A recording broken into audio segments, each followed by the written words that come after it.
Olá, meus queridos alunos, vamos para mais uma aula de circuitos elétricos. Na aula de hoje, nós vamos ver alguns exercícios sobre circuitos RLC. Nesse primeiro exercício, nós temos aqui um circuito em que a corrente é dividida em três malhas. Então, nós temos aqui essa primeira, que essa é a corrente 1, temos aqui essa segunda, que nós temos aqui uma corrente 2, e nós temos aqui esse terceiro braço, que é uma corrente I3.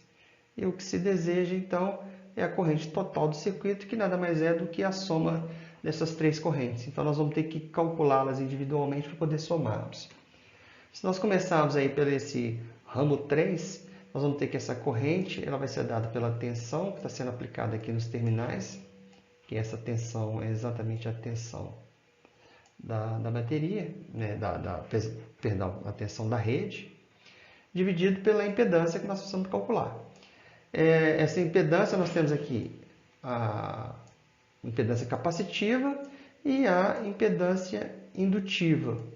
Se nós substituirmos exatamente os valores de capacitor e indutor nessas equações, e se somarmos a isso esse resistor de 3.000 ohms, ou seja, 3K, nós vamos chegar nessa impedância aqui, de 3.000 mais J 0,515 ohms. Como a gente vai precisar fazer uma divisão e dividir em coordenadas retangulares é sempre mais difícil, a gente converte isso para coordenadas polares, para ficar mais fácil.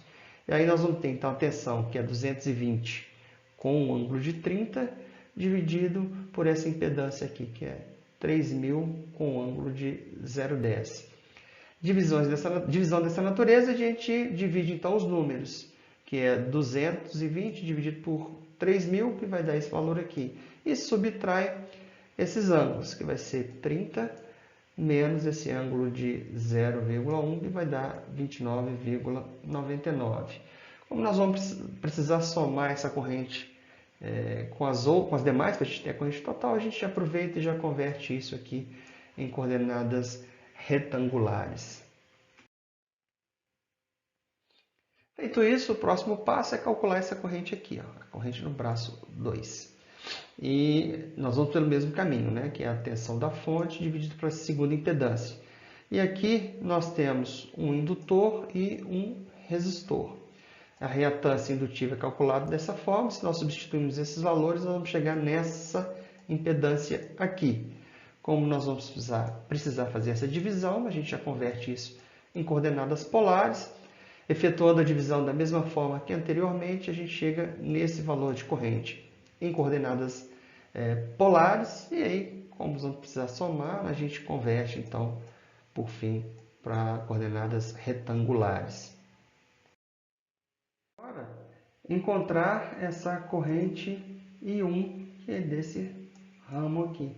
Então, nós temos aqui um capacitor, por conseguinte, uma reatância capacitiva e um resistor aqui de 1K.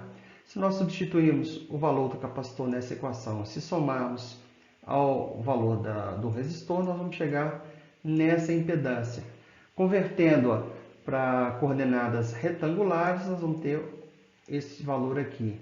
E aí, para calcularmos a corrente, a gente efetua então a divisão desse valor de tensão, que é 220 com ângulo de 30, dividido por essa impedância aqui, chegando nesse valor de corrente. Efetuando então a devida conversão para coordenadas retangulares, a gente tem que essa corrente 1 ela é de 0,185 mais J 0,118. O que nós temos que fazer agora é somar essas três correntes para a gente obter essa corrente total. Esse valor foi obtido em coordenadas retangulares e aí, quando a gente observa aqui as respostas, todos os valores estão em coordenadas polares. Então, o que a gente tem que fazer é efetuar essa conversão chegando nessa corrente total aqui. E aí, entre as opções, o valor correto, então, a letra certa, é a letra E, que é 0,4 amperes com ângulo de 31,14 graus. Esse segundo exercício é muito semelhante ao primeiro. Então, nós vamos ter aqui também três correntes, que é a corrente I1, I2 e I3. e o que se deseja agora é calcular a impedância total do circuito, né? Então, nós vamos ter que calcular todas essas correntes e depois efetuar a divisão da tensão por essa corrente para a gente obter a impedância.